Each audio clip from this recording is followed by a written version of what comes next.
Bote bandeko balandi ya magazine d'actualité Christian Chevaux, bisika nyoso ozuli bako ya kolanda biso mokolo ya lelo. Nous sommes aujourd'hui vendredi le 21 mars 2025. Bienvenue à ce nouveau numéro. Corneille Nangaa et Joseph Kabila sont arrivés aujourd'hui à Kampala, donc en Ouganda, pour négocier, pour balancer la hostilité pour la chute ya Ituri et la Grande Orientale. Donc Corneille Nangaa ainsi que Kabila sont arrivés. Kabila, c'est lui qui est à la base de l'Union Salabouyaka. Kabila a autour de la Kampala. Pendant que je vous parle, il est en Ouganda avec Corneille Nangaa et aussi avec l'autre là, Thomas Lubanga, pour relancer l'hostilité à niveau Ituri ainsi que province orientale. Alors, cette fois-ci, on ne laissera pas faire parce que nous sommes déterminés à en finir avec cette histoire à Kabila. Et Kabila, déjà Félix, avant déjà traqué déjà sur le plan économique. Vous savez, c'est lui qui était comme Gérard Naye, en réalité, avec chargé à blanchir mbongo na eso imbongo et outi na biloko na yana batie entreprise moko ebele pour blanchir argent sale ya Kabila. Donc le monsieur Boyebié, il est aux arrêts, Aza citoyen indien, Aza Basba Kangé déjà, il est là, donc Aza patron à plusieurs entreprises, il a été arrêté. Et puis à Tangi Bakombo, en général, ebele Oyo abana corrompt parce que il semblerait que c'est lui qui était à la base de la corruption ebele. Vous voyez, Kabila l'utilisait, donc ceux qui avion naé et qui par exemple la Kisangani kuna bakutani na ba konzi oza kuna ba pesimbongo balamoko. Vous voyez, ils étaient là, ba contact copé sambongo, donc il était un grand soutien financier il y a M23, mais pourtant dans l'entreprise ebele, dans le domaine immobilier, dans le domaine aviation, dans le domaine ebele à Congo, dans le domaine de la santé, il a beaucoup investi ici au Congo. Mais nous savons tous que Esaïe Babilo à Kabila. D'ailleurs, comment ça s'appelle, rapport au il y a hold up, il y a sonné relais pour passer à hold up. Ils ont tracé comment Kabila a parvenu. Il y a que blanchir bambongo et belé na circuit wana. Alors base à circuit wana yé bato kangaye. À ces propos, suivons d'abord reportage. Il y a France, il y a France 24 à propos, il y a cet homme d'affaires, comment Bando Blachir Bongo avec Joseph Kabila. Suivons ça.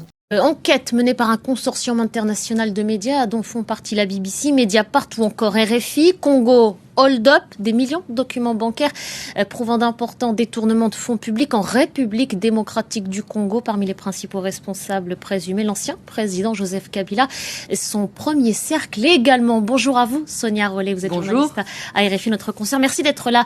Sonia, vous faites partie de ce consortium et vous êtes donc notamment au cœur de ces révélations. De quelle fuite parle-t-on ? Alors, on parle de plus de 3,5 millions de documents bancaires, donc issus de la BGFI, donc ce groupe africain, et plus encore de transactions bancaires. Et ça veut dire qu'on parle de la plus grosse fuite de documents d'Afrique pour l'heure.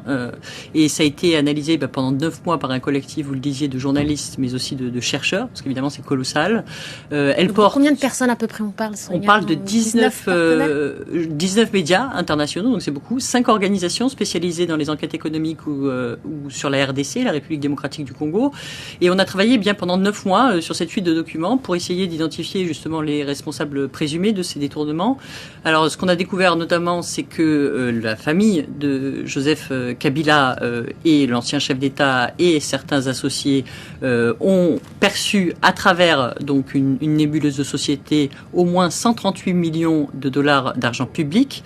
Nous nous intéressons évidemment à chacune de ces sociétés, chacune de ces affaires. Le premier volet, c'est par exemple sur une société qui est assez peu connue au Congo, les gens ignorent complètement ce que c'est, Sudoil, qui a quand même, avec toutes les sociétés qui se trouvent autour, reçu plus de 150 millions de dollars d'argent public. Donc on s'est intéressé sur pourquoi cet argent est arrivé, où est-ce qu'il est allé, qui sont les bénéficiaires. On a découvert d'énormes retraits en liquide, on a découvert l'évaporation en fait des recettes de l'État. On a suivi en fait toutes ces transactions. Vous avez donc vous avez mis en lumière la défaillance d'un système bancaire et de la complicité, en tout cas présumée, d'une banque en particulier. Pour remettre les choses dans leur contexte, on parle de détournement de richesse. Vous le citiez à l'instant, plusieurs millions d'euros, alors qu'on parle d'un des pays les plus pauvres au monde. 70% de la population vit avec moins de $2 par jour. Je donne ces éléments pour remettre un peu en perspective et en contexte. Comment est-ce que vous avez procédé? Quel a été le mode opératoire? Alors, on a commencé par l'analyse de ces données, donc l'analyse des comptes. C'était vraiment important pour nous et c'est pour ça que le chiffre de 138 millions, c'est vraiment ce qu'on a pu prouver, sur lequel on peut tracer, donc tracer depuis les comptes par exemple de la Banque centrale ou d'institutions comme la Commission électorale ou l'Assemblée nationale, jusqu'aux comptes des sociétés donc qui sont tenues par ce premier cercle, et puis jusqu'au qu'est-ce qu'on en fait, quoi. C'est-à-dire concrètement, ici achat de maison, ici on a financé par exemple un bateau. Enfin, on a essayé de savoir exactement ce qui était fait de cet argent et comment il s'était retrouvé là. Évidemment, on a envoyé des centaines de de lettres de confrontation, de demandes d'information à travers toute la République démocratique du Congo, mais également à l'extérieur du pays, puisque cette enquête nous emmène sur les 5 continents. Ce qu'il faut savoir, c'est que l'ancien président Joseph Kabila, sa famille ou ses principaux associés n'ont pas donné suite à ces questions, qui cherchaient à comprendre ces flux financiers, pourquoi est-ce qu'ils avaient été opérés de cette manière. Alors on a eu quand même beaucoup de réponses de beaucoup d'institutions, etc., mais pas les principaux responsables, donc présumés de ces détournements. Qui réagiront peut-être une fois que ces révélations, justement, vous les aurez livrées publiquement. Il va y avoir justement d'autres révélations qui vont suivre en plusieurs étapes, je crois, Sonia? Oui, ça va durer 15 jours. C'est énorme, c'est vraiment... On va détailler chacune des sociétés, notamment. Ça va nous emmener sur tous les continents, parce que vraiment, on assiste... Il y a beaucoup d'hommes d'affaires aussi étrangers qui ont travaillé avec l'ancien chef de l'État Joseph Kabila, donc on s'est intéressé au cas de ses principaux hommes d'affaires.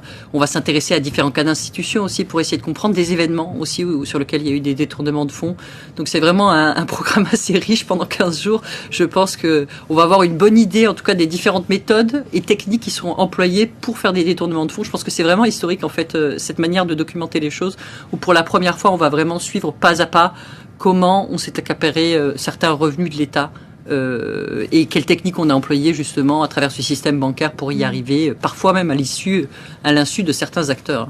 Merci beaucoup Sonia, merci pour tous ces éléments. Donc Bolandi, il est aux arrêts, donc Bakangié, service de renseignement et l'Andélé peut atteindre comme Batoyo.